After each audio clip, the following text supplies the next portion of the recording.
Hello, everybody, and welcome back to Why We Huddle. Last week, we learned about an engineering school with gold as their primary color. This week, what better way to follow it up than with an engineering school with gold as one of their primary colors? We head to Atlanta, Georgia to talk the Georgia Tech Yellow Jackets on this episode of Why We Huddle.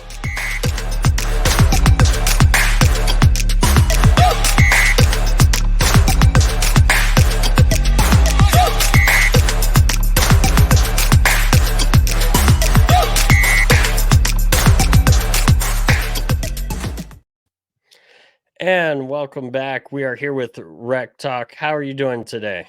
Great, man. Welcome to Atlanta, Daniel. How are you, sir? I'm doing well. A little bit stumbly through that intro, but hey, things happen. I'm very excited to hear about the Yellow Jackets, and for real, can't wait to see what you have to bring to us today.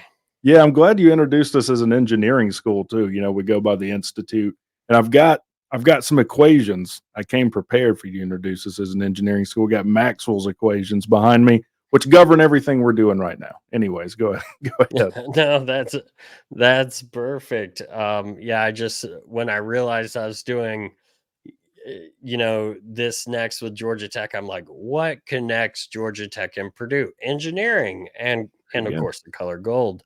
So, anyways, let's go ahead and just get into it. I know you're talking about Georgia Tech. So, what can you tell me? What's the history of Georgia Tech football? Well, there's probably you're going to be hard pressed to find a school that has a more storied tradition or history than Georgia Tech. All these schools that are on the East Coast, were founded a long time ago, and really Georgia Tech kind of closely held with the Industrial Revolution. Like our mascot, the Ramblin Wreck, is a 1930 Model A Ford, which I think is one of the most iconic mascots. Definitely unique. I don't know another team that rolls out with a vehicle as their mascot with the horn going "Auga." Pretty cool. And they have a student that is, tasked with that. It's like one of the best honors you can have at Tech. There's a whole crew or club that just manages that vehicle, and kind of how that came about is really interesting. Like our rivalry with UGA goes back like to the 1880s, 1890s, and the whole Ramblin Wreck thing. There's a few things you could probably pin it on, but we beat Georgia. I think it was like 28-6 in 1893, and we took a train up to Athens and back for that game. And they were so obnoxious, which shouldn't come as a surprise to anyone, that Georgia fans Nope. can be a little bit obnoxious, right? They keep that tradition up to this very day. So we're hauling butt out of Athens, and there was a train wreck with the team on it, and that was kind of one of the things that brought about the Ramblin Wreck. So it's a really cool tradition, and there's a ton of other traditions. Like you brought up Purdue, we have a whistle, like a huge whistle that blows after every touchdown, and 5 minutes till lets you know class is getting out. So there, I could go on and on about the Tech traditions. It's a really cool place to be. Well, what else do you got for Tech traditions for those of us not in the know that maybe aren't as familiar with Georgia Tech? Okay, so since you're an SEC guy, um, the Ramblin Wreck didn't officially become our mascot until the 1950s. There was a Delta pilot, I think, that was an ex-graduate that donated that vehicle, and Coach Bobby Dodd actually paid $1,000 for that vehicle. Tech restored it. We brought it out as our mascot, and originally we would take it to away games. Uh, we brought it to Tennessee, and this should come as no surprise to a Gator fan, probably. They promised Tech they would have a place that they could keep it safe, and they dumped it in orange paint. So that was the last time we ever took the Ramblin' Wreck to an away game. So, or we ever left it in someone else's stead. But yeah, so that was interesting. All the freshmen have something called rat caps. They're like these little hats. Rat stands for recently acquired tech students. So I think that goes back to like the 20s too. And they all have on the bill, it reads, "To hell with Georgia." Um, and then they'll have like different games, scores, and things on it. Um, what else? We have the Budweiser song between the third and fourth quarter. When you said Budweiser, you've said it all. Then everyone moves up and down. Um, like literally, I could go on for an hour just on different tech traditions. What one last one I'll give you? There's a guy named George P. Burdell. So evidently, this was probably back in like the 20s too. One tech student was given two admission forms. This is back in the day when you would fill out an admission form by hand.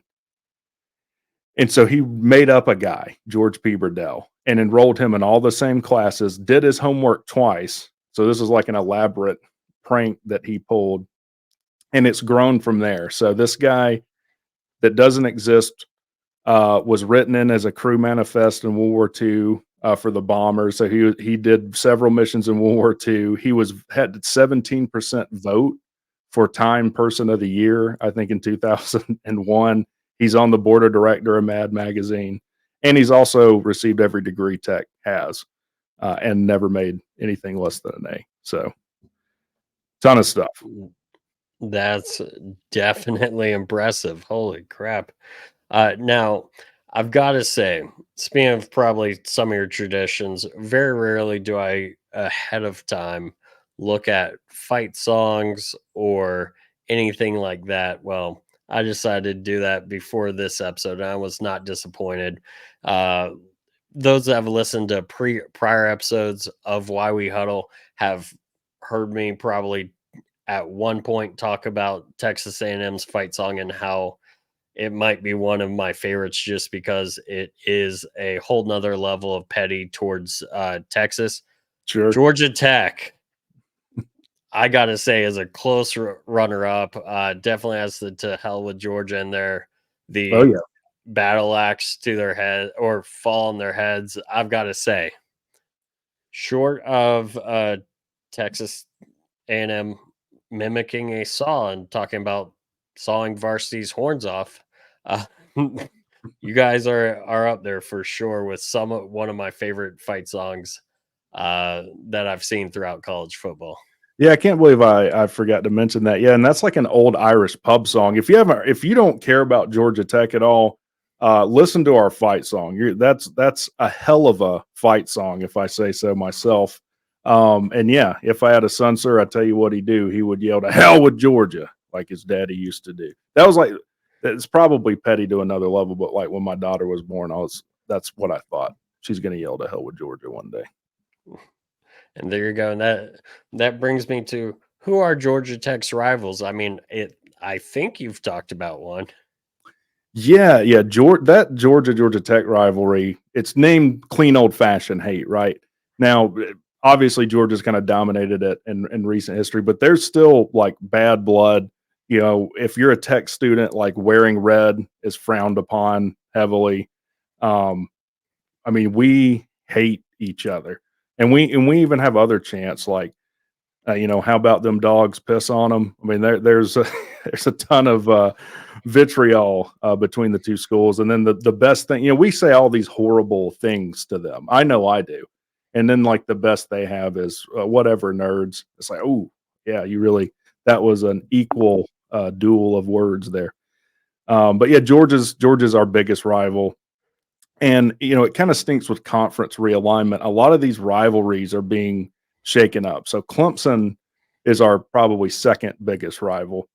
There were our cross conference rival when we had the Atlantic and the Coastal.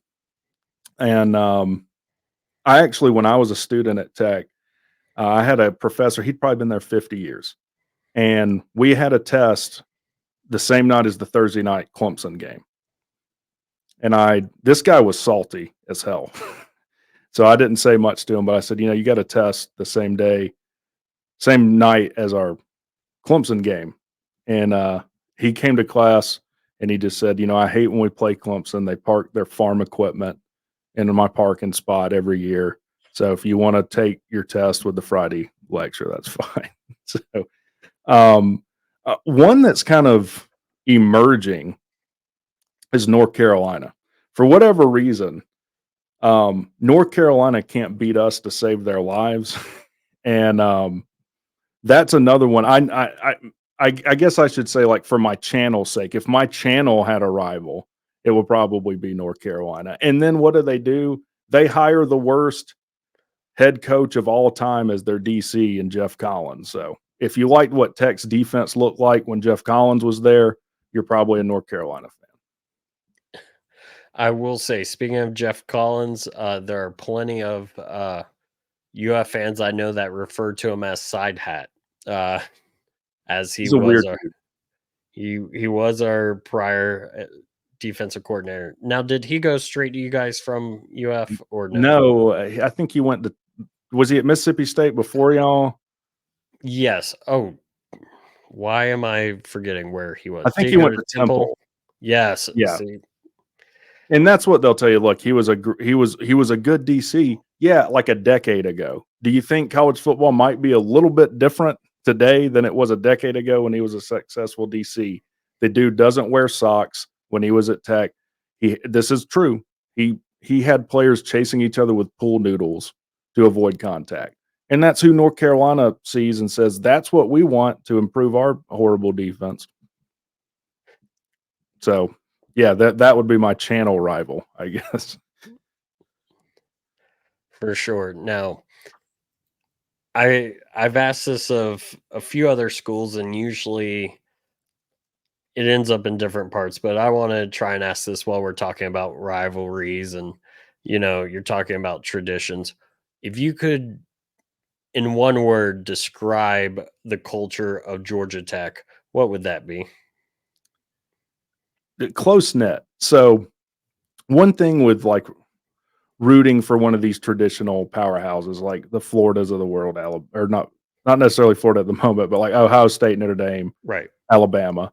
You have a lot of bandwagon fans. You have a lot of people that don't really know much about the team or football necessarily. They're just wearing those colors. At Tech, I bet you the majority of the people in that stadium at a home game know each other personally.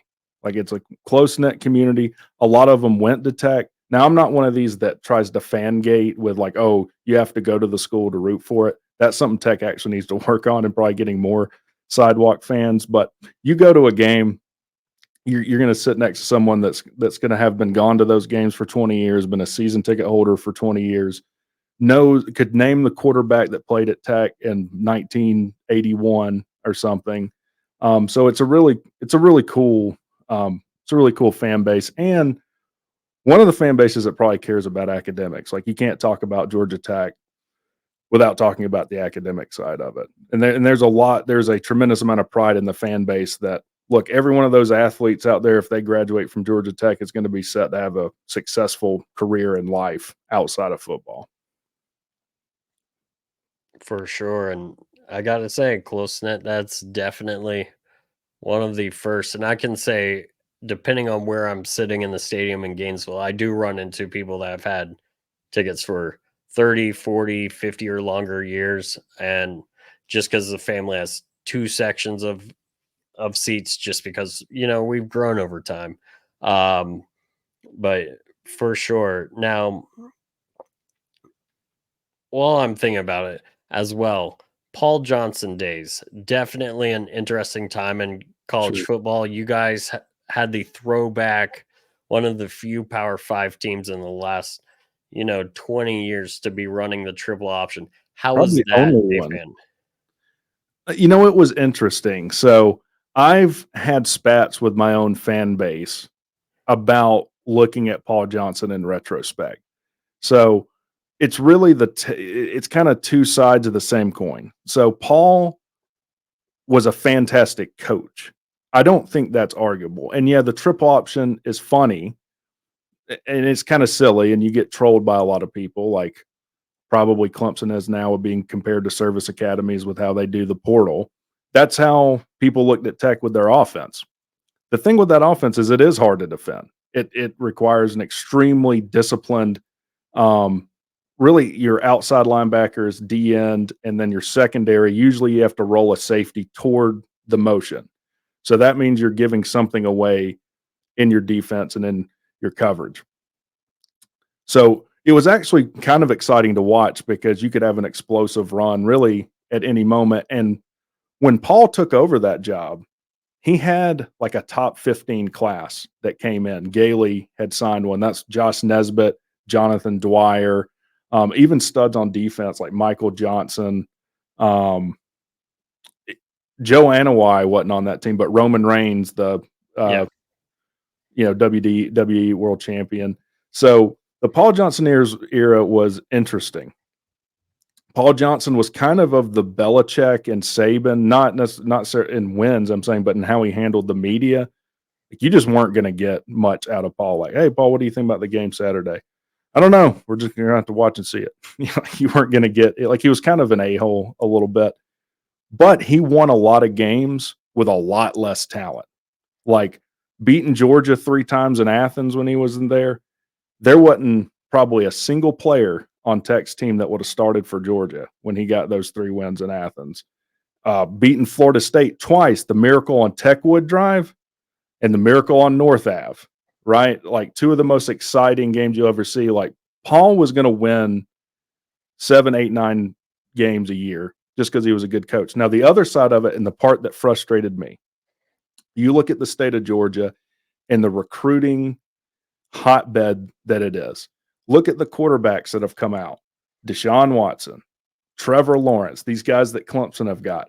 You're running the triple option. I'm not saying Tech's going to get a guy like that, but you can't even talk to him if you're running the triple option. Like you're not getting Haynes King. You're not getting Zach Pyron that's behind him.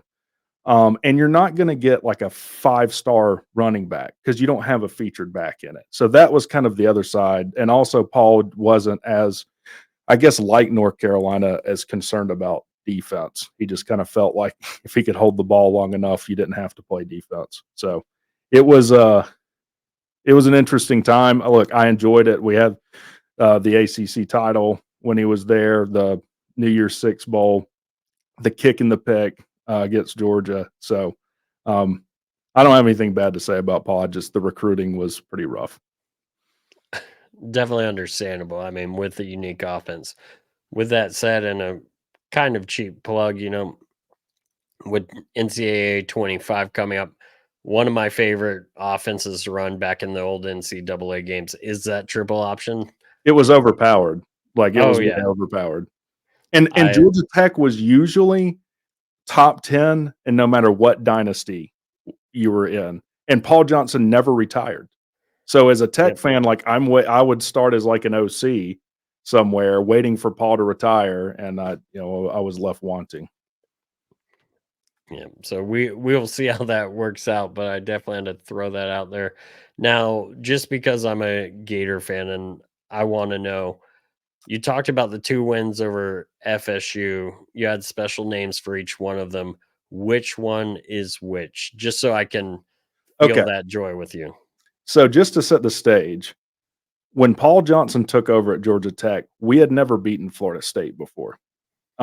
They were really, every team has a team that just has their number. Now, Florida State was on the other side of the conference when we played them like once every 4 years and once every 8 years in Atlanta. But we had never beaten Florida State, even when we had Joe Hamilton. That was when Chris Winkie, our current quarterbacks coach, was winning a Heisman Trophy at Florida State. You probably remember. And then Paul comes in, everyone's laughing at this silly offense. You hire this guy from Navy, and Florida's about to score the go-ahead score with like 30 seconds left. They're on the 5.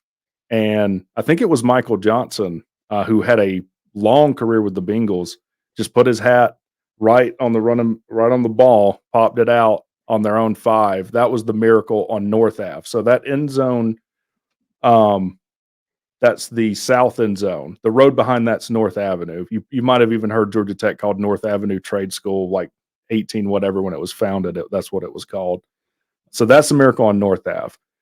I was not at that game. The miracle on Techwood Drive, I was. That was, and I don't have a lot of nice things to say about Jimbo Fisher during his time at Florida State. But that was when we blocked the field goal and Lance Austin took it back. I mean, I've never been in an atmosphere like that. That was a Thursday night game.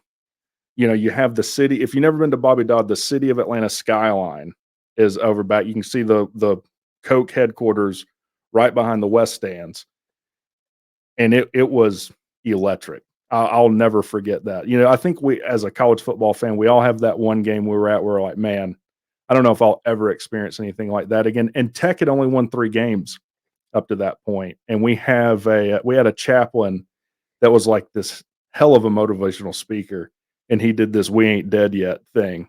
There are some things that call a man to the front of the line, and that moment was one for Georgia Tech. For sure. And I gotta say, that's one of my favorite Georgia Tech victories that I've watched because as a Florida fan, and many college football fans, probably the team they watch the most other than their own team is their rivals. I Yep. mean, granted, Florida's got so many rivals, but still. So having that game on, and Aguayo, the kicker, is actually from my local area. So Really? yeah, so I didn't know him. I think my brother either knew him or his brother, but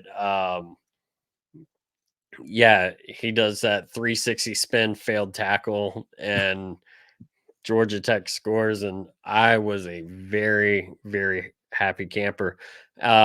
So speaking of Bobby Dodd, I've got to ask you a question. It's something I ask of everyone on the show, but it's a little bit different for me because most of these stadiums that I talk to people about, whether it's talking to Virginia Tech, Washington, Purdue, whoever, I've not been to those stadiums.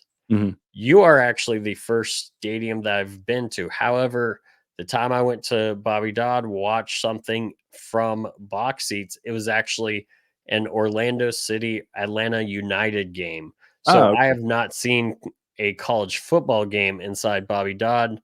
With that said, what is a game day like in Bobby Dodd Stadium? It's a really cool atmosphere. So if you didn't know, Georgia Bobby Dodd is the oldest on-campus stadium in the country. So there's not a stadium on a campus in this country that is older than Bobby Dodd. And really being nestled in the city of Atlanta, I think makes it just a really cool venue. There's so much going on in Atlanta. The College Football Hall of Fame was moved to Atlanta because who in their right mind wants to go to South Bend, Indiana for it? Um, yeah, I mean, it's really like the rap capital of the world. All of a sudden, in fact, Ludacris played a pregame show when we played Georgia last year. Um, but yeah, it's a cool stadium. Seeing the Wreck come out onto the field, they're actually doing a lot of renovations now. They're building a whole new something called an Edge Center, or I think it's the Fanning Center. I sit right on the 50-yard line, and I don't know. I just get giddy every time I can see the city skyline watching a football game. There's not a lot of venues like that in college football. For sure. Like, not many, I guess you could say, well, I guess there's a few, but not many downtown with a city like Atlanta and everything it has.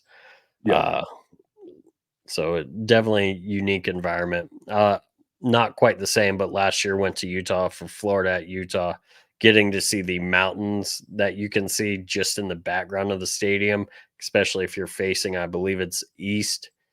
Yeah, that was an awesome experience. And then if you can see to the left, you can see Salt Lake City, but that's very selective if you can, but nothing like like you said, Coke headquarters. You got the big skyscrapers of downtown at Bobby Yeah. Dodd.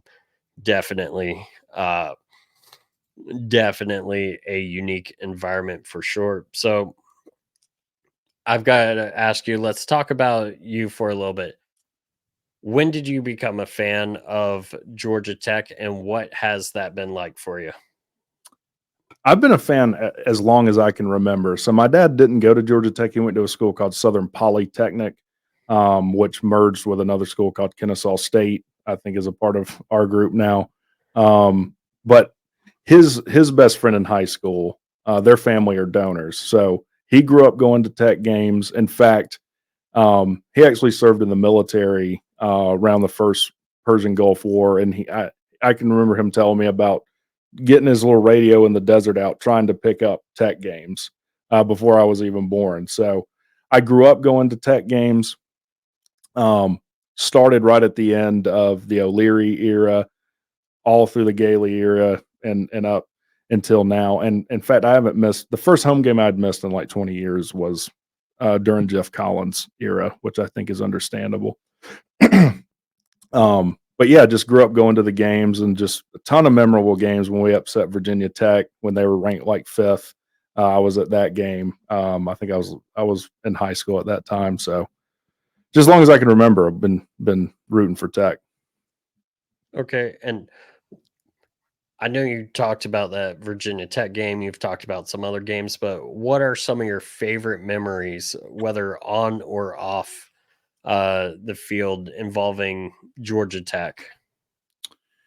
I probably should have mentioned too. I went to Tech, did double E, that which would be why I had the the Maxwell equations in. So being a student there, sitting in the student section, was really cool. That was when we went 3-9. I didn't necessarily have Tech wasn't killing it when I was a student there.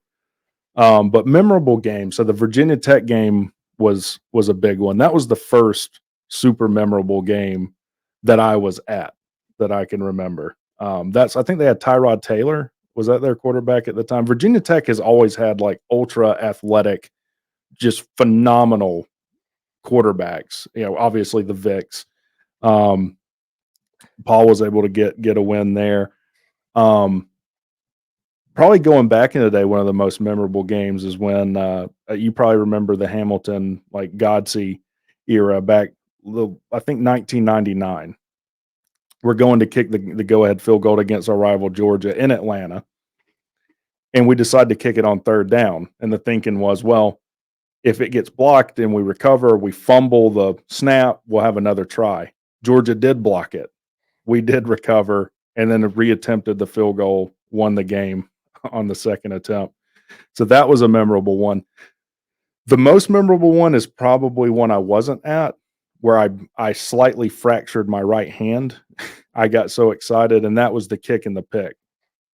So I think that was 2015 in Athens against Georgia. Harrison Bucker was the one who hit the 52-yard field goal. So I think Georgia, kind of similar to Miami, they had like a 98% chance of winning. 18 seconds to go, they go up by a field goal. Return the kick pretty well. Set up for a 52.5-yard field goal, and the legend of Harrison Bucker is born. Hits the field goal, clears it by at least an inch, and then we're able to win that game into overtime. And those are some memorable radio calls I can remember. For 365 days, the state of Georgia is yellow and gold. Always a good time to have that bragging rights over your rival, even if it's few and far between, as I know Sure. right now with Georgia, Yeah. as a Gator fan. So throughout all your years, you've talked about you've been a fan your entire life. Who is your all-time favorite Tech player? I think there's only one when you talk about all-time favorites, and that's if you were going to construct a wide receiver in Madden with just maxed out stats, you would get a guy named Calvin Johnson, 6'5". What do you have? Like a 45-inch vert, ran a 4.31 in someone else's cleats. And I was kind of young at that time, so I didn't really realize, every receiver isn't like this. Calvin Johnson, the years that I got to see him play at Bobby Dodd were just something else. If you threw it, I mean, look at what Matt Stafford did at the Lions with him. If he's triple covered, he's open. I mean, he was that special. Unfortunately, the Lions are a horrible franchise that have now ruined two Hall of Famers' careers with their nonsense. But yeah, Calvin Johnson. Now, if you step aside from Calvin Johnson, who would be my favorite player? I guess in the time that I've watched, I tell you, Justin Thomas was a lot of fun to play. He was a part of that miracle on Techwood Drive. Probably the best triple option quarterback in the history of college football. Also a 4.3 guy, recruited to play cornerback at Alabama. Paul says he can come play quarterback here. And then I'll just give you one on the defensive side. Keith Brooking. I don't know if you remember Keith Brooking played for the Falcons a while. All-time leader in tackles at Tech, and yeah, that's some guys that come to mind.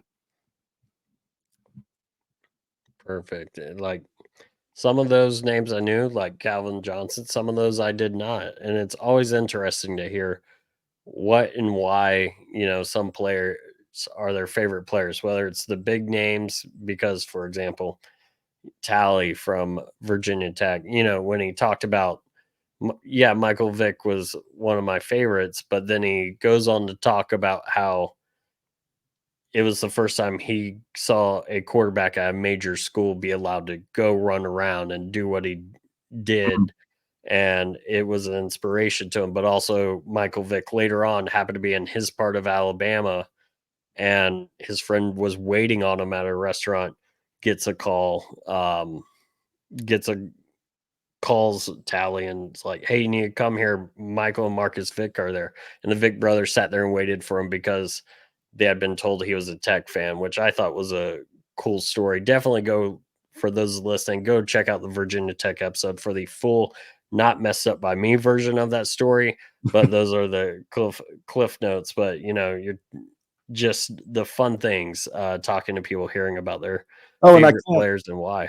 I can't believe I already mentioned him, but Joanna Wife, I'm going to name a defensive player, Roman Reigns, the WWE champion, played at Tech.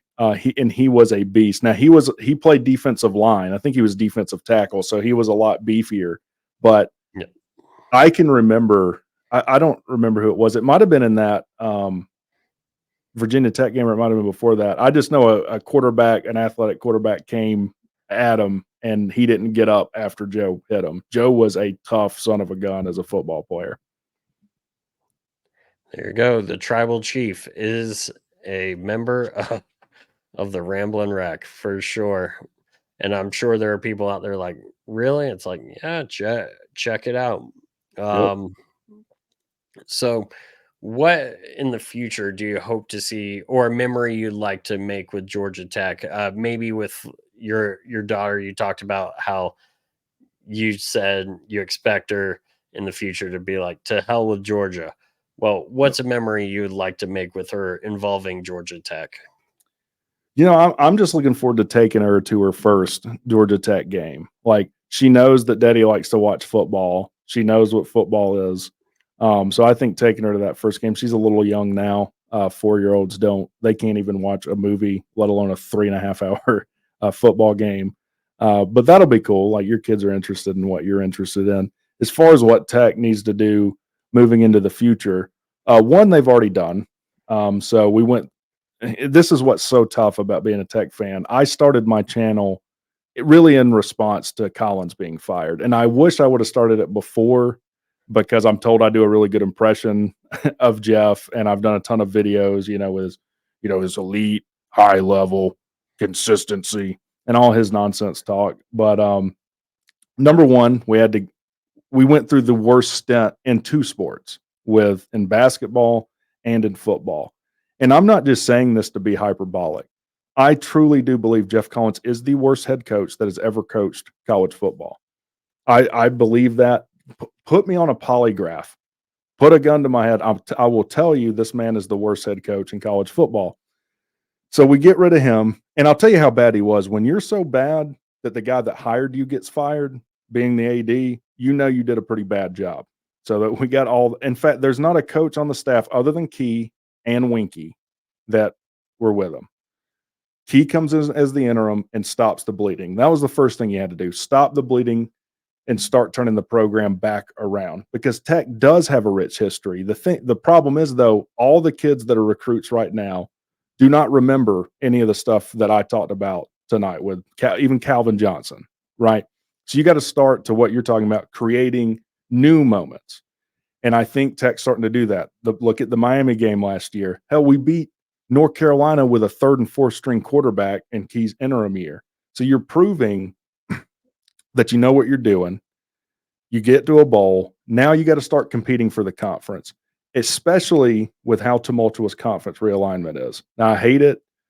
I don't have to like it. It is what it is, but you got to start positioning yourself and winning football games. Tech is 100% capable of recruiting in the top 25, And that's something that I've battled with my own fan base about. A lot of them are like, well, the academics, and we just have to be reserved to recruiting 60th. BS. That's not true. There is a ton of things in the city of Atlanta, and there are a ton of things that Georgia Tech has to offer a kid that you can recruit in the top 25 and start competing for your conference. I know on your sheet, I think you talk about winning national title. I think a lot of things would have to change at Georgia Tech, particularly financially, backing wise. Because when you look at to compete for a national title, there was a study that was put out. You might have seen it. You have to have 50% of your roster be 50% plus one player that are 4 stars or better. That's what it is proven to take to win a national title, and that means money. But I do think Tech can compete for a conference title, and you got to start beating your rival, and you got to beat them in Atlanta. It's been a while since we beat Georgia in Atlanta. You start doing those things, and I think a lot of good things can happen at Georgia Tech. For sure. I'll also say I don't know if a bunch of engineers can't put together some good money as well. While you're talking about Yeah. it takes lots of money, so for sure. So let's go and talk about WreckTalk, the podcast you put together. I know you talked a little bit about why you started it, but just walk us through Yeah. a little bit of everything with that. If you could tell us about the podcast. So it's something I had thought about doing for a while, as probably anyone who's done YouTube. You thought about it for a while, and then it's like, it's weird. Hearing yourself recorded is really weird to Yes. start with. Because I'm like, man, do I sound that hick? Am I that much of a redneck? Like everything will sound exaggerated. And it really started like my dad's a truck driver, so he drives to Nashville and back every night. And almost every night I'll call him and we'll talk for like an hour and we'll talk about Georgia Tech football and all the ins and outs. And it usually ends with, I don't know, man. I hope we play well. Talk to you later.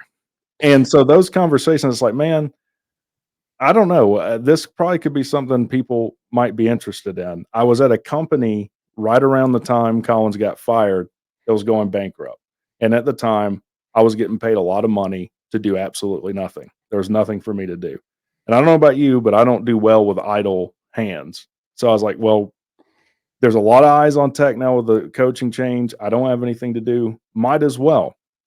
And I'll say for anyone that's even thinking about starting YouTube, just make videos. Just make videos. That I read a thing that was like when I was getting into it was like 20 steps to or 10 steps to getting into YouTube. And the first step was just make 20 videos. And that's what I did. And I don't know what the second step is. and I got here. And so started doing live shows. And then you see the community around you and people watch your videos and start commenting stuff, and then your personality comes out. Me and Sea Dog, shout out to Sea Dog. He's another Georgia Tech content creator that started before me. That took me under his wings. Was like showing me kind of how things worked. We've now had like tailgates where fans will come up. It's just been a ton of fun. I'm super surprised at the response. Like I'm generally more pessimistic on myself and what my videos are, but evidently people have liked them. It's been a ton of fun, and glad that I'm here. And we are definitely glad to have you as, Georgia Tech's representative at the College Huddle. I mean, I will say for myself, who's one of the smaller UF content guys, it's nice to comment and meet people from all over the place and the community. And of course, there are things about that College Huddle does to say, here's what we can do better. And Yep. allows us to have easier ends with collabs. So whether it's in season, I know some people right now, like I know Mississippi State is doing one a week of who they play each week, and I've gotten to appear on their podcast. I don't know if the episode's released yet, but I filmed an episode with them. They're like, "Hey, College Huddle guy, come on, talk Florida, Mississippi State." And it's like cool, and I'm sure you've got people like Virginia Tech coming up on your schedule this year Yep. that you'll be able to reach out and talk to. For sure. If you could say for a fan who's checking out Rec Talk, if you could say this is for sure what we're about, what would that be? Man, I'm just all about the conversation. Like, I love reading the comments, and we have a ton of fun. And I don't just talk about Georgia Tech. I've talked about I have strong feelings on Deion Sanders. I have strong feelings on conference realignment, and I like to have fun. That's the fun thing about college football, right? We get to talk trash to people we don't know because of the colors of their shirt. That's why we love it. We love it for the tradition, and we love it for that. And in fact, before the conference realignment stuff got super silly, Louisville was our rival last year. I talked mad trash to them. This is the great thing. And I became good, like friends with some of those guys in the comment sections. Like they watched just the Georgia Tech only live shows. And so I'm all about the conversation. And it's a ton of fun. Sounds good. Now, real quick, what do you think, since we have a little bit of time, you talked about strong feelings on conference realignment. What do you think about Georgia Tech if the ACC were to implode? I know as an outsider, I don't know much about that, but I see like the headlines of YouTube video, ACC imploding, question mark, things like that. So as a Georgia Tech guy, what's your perspective on it? Well, with that title, it sounds like you're talking about two channels in particular, and I won't name them here, but I have strong feelings about those channels too. Go to my channel if you want to know who I'm talking about. But yeah, I'll tell you right off the cut, I know as much as any other idiot YouTuber on here, which is not a whole lot, right? I'm not a lawyer. I'm not a market expert like a lot of these creators present themselves as, right? Oh, ACC imploding. I've even seen some stuff like Utah to the ACC, even from credible sources, which as great as that would be for Georgia Tech and the ACC, it makes no sense to me on the face of it. So as far as where is Georgia Tech aligned? Well, we're not in a great spot coming out of the Colin years and being in a rebuild. We're one of the most indebted teams in the country. About a year or two ago when I checked, we're about 300 million in debt. Some of that's money they've raised that they're holding on to for this stadium renovations. It's probably more like 100 million. I do think we've made a home run hire in Jay Batt. We hired out of Alabama, struck this Hyundai naming deal for Grant Field. And a lot of Tech fans were against that. And I'm like, look, when you're $300 million in debt, you're not really in a position to turn down $75 million from Hyundai when it comes knocking. So the financial situation makes it tough. Here's the interesting thing, and this is what I don't understand. Everyone talks about North Carolina in realignment. Their TV numbers are not that much better than Tech if they're better at all than Tech. There's two teams in the ACC that's revenue or their revenue, but really their TV rating numbers are better than everyone else, and that's Clemson and Florida State. That's why they're taking the actions they are. Everyone else, do you really want to be in the SEC or Big Ten? If you put North Carolina in the SEC for the next decade, do you think they're better than 500? Because I don't. So, yeah, you might get the benefit of all this money, but you might be Maryland in the Big Ten. If North Carolina can't beat Georgia Tech and they're getting beat by Virginia last year, I don't think it's great. And the same could be true for Clemson and Florida State. Florida State's on the ascent. Clemson is on a descent, especially since they refuse to take anyone out of the portal and they call their high school recruits portal players. Dabo says insane things for no reason. Are they going to be better served in the Big Ten or SEC? As far as Georgia Tech, we're not the best chance we'd have of what we're probably calling the Power Two is the Big Ten. Academics line up. Georgia Tech's and I think is it AAU accreditation, which if you don't know has kind of more to do with research than just academics, but Georgia Tech has that. I would say that's about 30% likely. It would be more likely if the ACC imploded. Well, two things are equally likely. They stay in the ACC or they go to the Big 12. I even think there's a path forward for the ACC if Clemson and Florida State leave, unlike a lot of people. But speaking of strong opinions, I'm tired of the conference realignment videos. None of these idiots know any more than any of you watching this video. Even if they're a lawyer, are they an expert in contract law?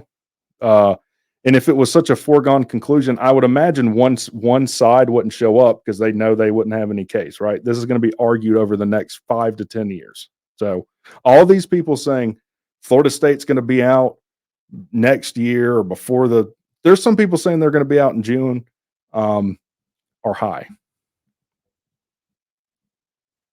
Yeah. And speaking of idiots, just to plug another College Huddle show, uh, Chris, who's one of the co-hosts of the SEC Huddle show, and myself last week, we did have a little fun joking around about some college expansion, although he has the same opinion on expansion as you do, and pretty much I do as well, that we're sick of it. We want things stay the same as they are, but we did kind of go through and talk about, well, we could take this team or that team, although I will say for the SEC, taking teams from states that already have them was not our top priority, at least in our discussion last week, all things considered. But there's the plug for SEC Huddle. Go watch it. We had fun. Yeah, go watch it. We had fun. I can't say it's the most informative show you've ever seen, but the whole point was just to have a fun time. And isn't that what college football's about, anyways? Just Isn't that what College Huddle is about? That's why yes, we're here. exactly. And by the way, real quick, there's one question in realignment no one's talking about, or no one's asking: is there a bubble in college football, in the college football media market right now? And what I'm saying is, anytime you see a trend that's just doing this, that's not sustainable. So, can these TV contracts keep doing that? No. There's a population dip that came out of the pandemic, so there's going to be less people watching. And again, these TV contracts can't keep up this pace. There are going to be some conferences with buyer's remorse, and I guarantee you those TV contracts have clauses that if viewership goes below a certain threshold, that you have to rework them. So I think in 10 years we're going to look back and be like, that was crazy. Like that was like the same mentality Enron had. Like anytime you're just the almighty dollar is going to govern what happens. Usually that doesn't go well because you get focused on the short term and you make short term decisions that are horrible for you in the long run. Like North Carolina going to the SEC and being 3-9 every year. Worse things have happened, right? Well, they might do that this year with an easy schedule. We'll see how Collins works out.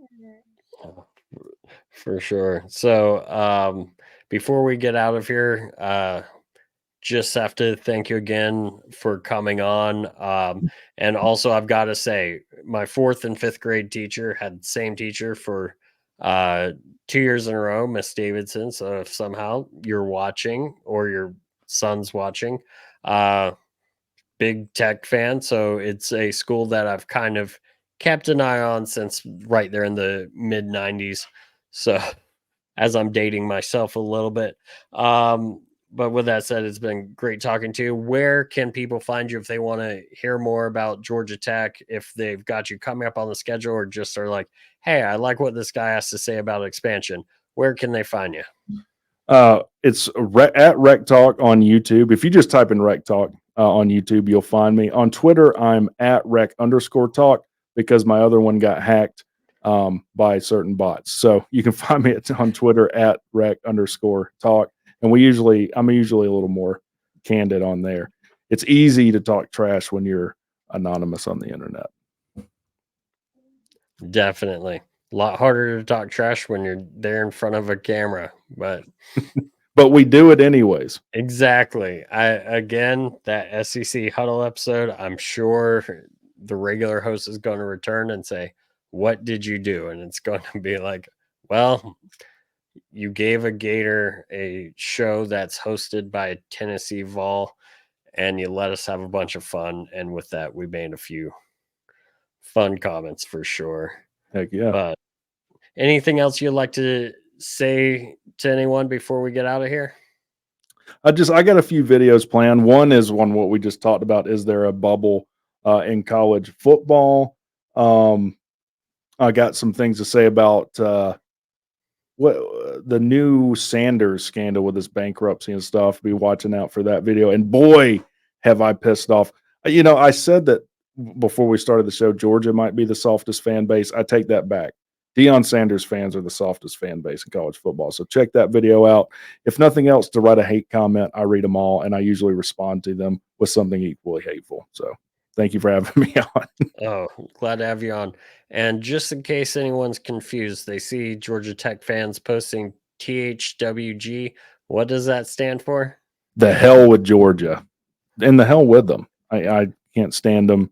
You're right. They can't count to 3. They can't count the number of national titles they just won. They got to ask somebody else. Well, with that said, everyone, thank you for listening and thank you for discovering why we huddle. We'll see you next week.